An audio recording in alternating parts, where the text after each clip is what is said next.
Halo semuanya, perkenalkan saya Mariani Inggritiusala, semester 7 Prodi Kedokteran Hewan, Fakultas Kedokteran dan Kedokteran Hewan, Universitas Nusa Cendana. Kali ini saya akan menjelaskan proses pembentukan susu yang berkaitan dengan sistem peredaran darah. Selamat menyaksikan!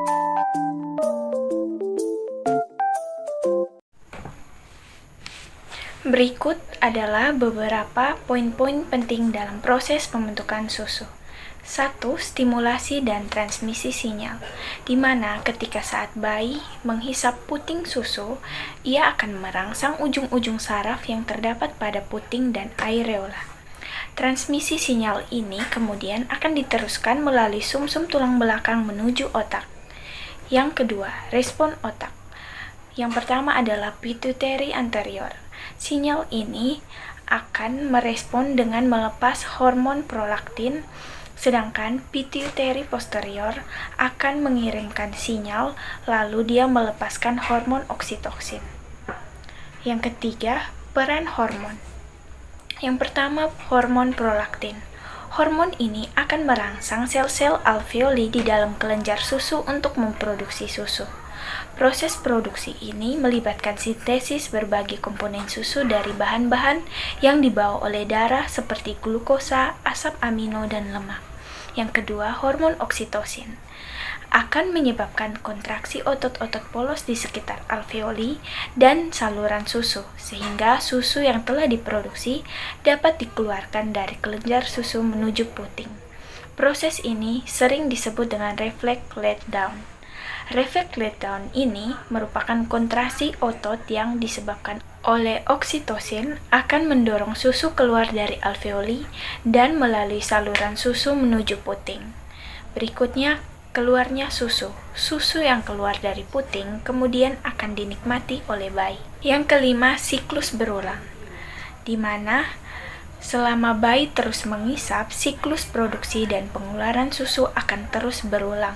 Semakin sering bayi menyusu, semakin banyak produksi susu yang keluar.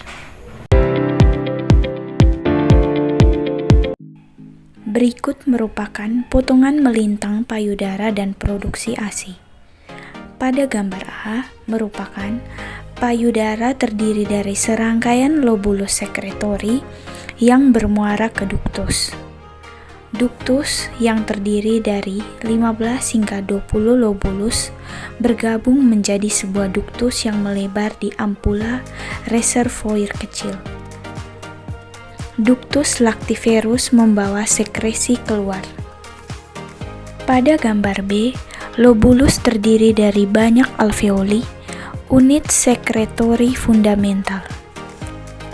Pada gambar C, setiap alveolus terdiri dari sel epitel sekretori atau sel alveolar yang benar-benar mengeluarkan ASI, serta myoepitel kontraktil yang pada gilirannya dikelilingi oleh sel adiposa.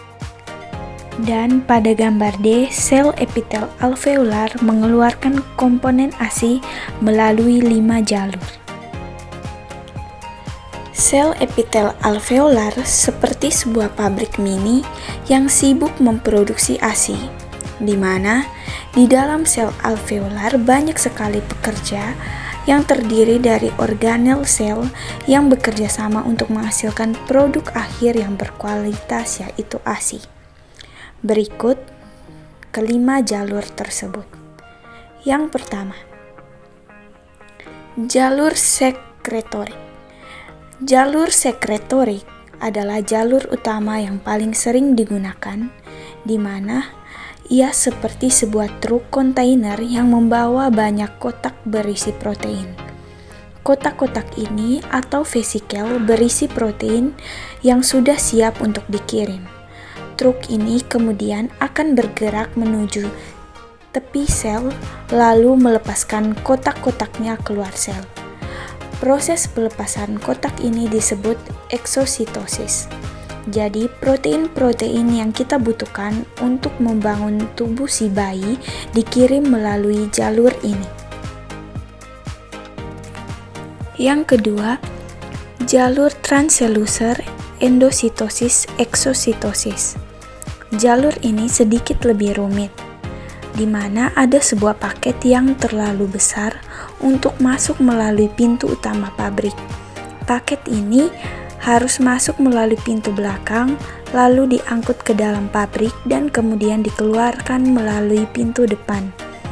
Nah, di sel epitel alveolar, molekul-molekul tertentu ini akan masuk ke dalam sel melalui proses endositosis, kemudian diangkut melintasi sel dan akhirnya dikeluarkan melalui proses eksositosis.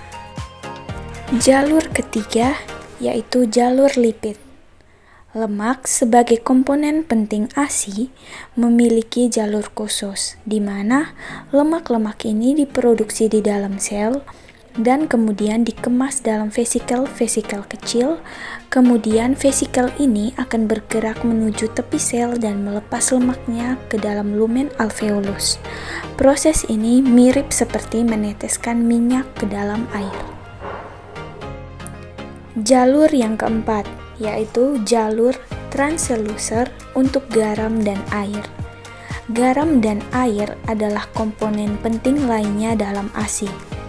Mereka diangkut melintasi sel melalui saluran dan transporter khusus. Bayangkan seperti selang air yang mengalirkan air dari dalam sel keluar sel. Proses ini sangat penting untuk mengatur keseimbangan cairan dan elektrolit dalam ASI. Yang kelima, jalur paraselular. Jalur ini adalah jalur di antara sel-sel epitel alveolar. Ion-ion dan air juga dapat bergerak melalui celah-celah di antara sel-sel ini. Jalur ini berperan penting dalam mengatur volume dan komposisi ASI. Proses peredaran darah pada ambing. Darah kaya akan oksigen dipompa dari jantung ventrikel kiri melalui aorta ke seluruh tubuh, di mana daerah ambing melalui cabang-cabang arteri, yaitu arteri dan vena mammary caudal, arteri dan vena pudenda eksternal, arteri dan vena iliaca eksternal. Di dalam ambing, darah memberikan oksigen dan nutrisi ke jaringan ambing, termasuk kelenjar susu. Darah yang telah kehilangan oksigen dan kaya akan karbon dioksida kemudian dikumpulkan oleh vena-vena kecil di ambing. Vena-vena kecil ini kemudian bergabung membentuk vena yang lebih besar, yaitu vena mammary caudal, arteri mammary caudal, dan vena subkutan abdomen.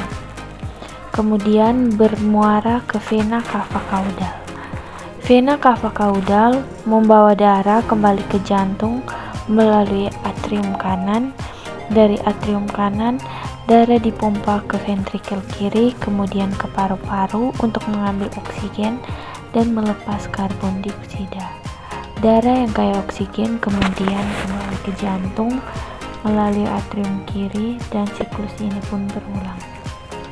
Fungsi peredaran darah pada ambing yaitu membawa nutrisi dan oksigen ke jaringan ambing untuk produksi susu, mengeluarkan produksi metabolisme dan jaringan ambing, mendinginkan jaringan ambing selama proses produksi susu, serta membantu dan proses kontraksi otot polos pada ambing untuk mengeluarkan susu.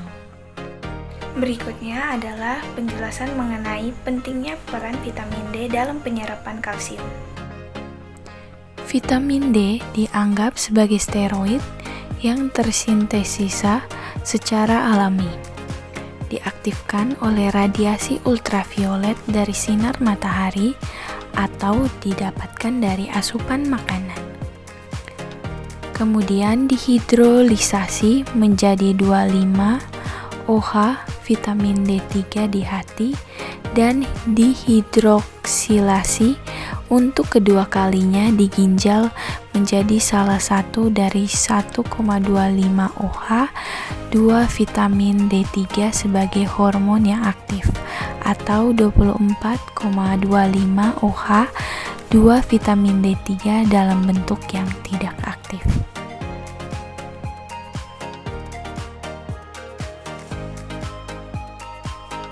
Dalam keadaan kekurangan vitamin D, terjadi penurunan penyerapan kalsium dari usus, menyebabkan peningkatan produksi osteoklas.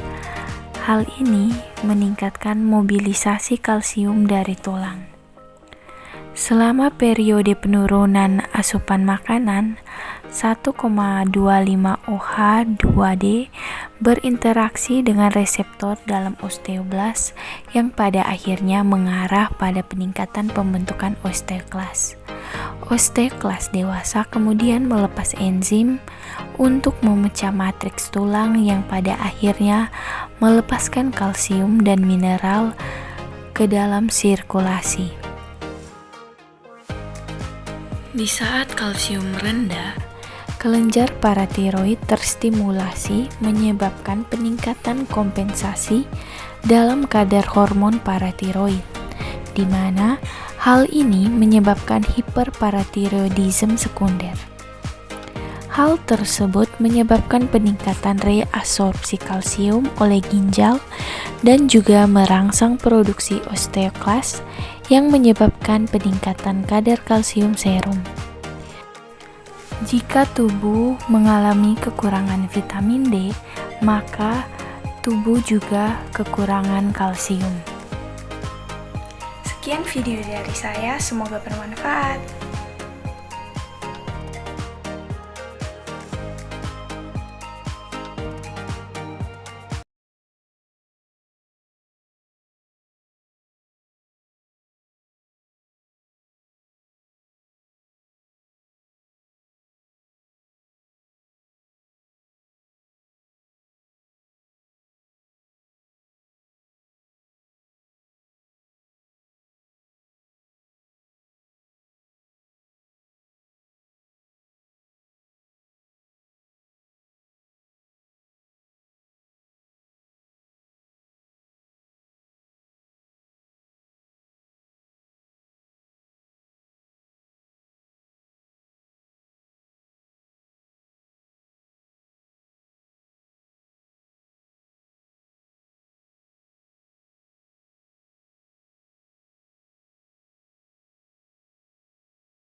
Jika kadar kalsium serum bebas tetap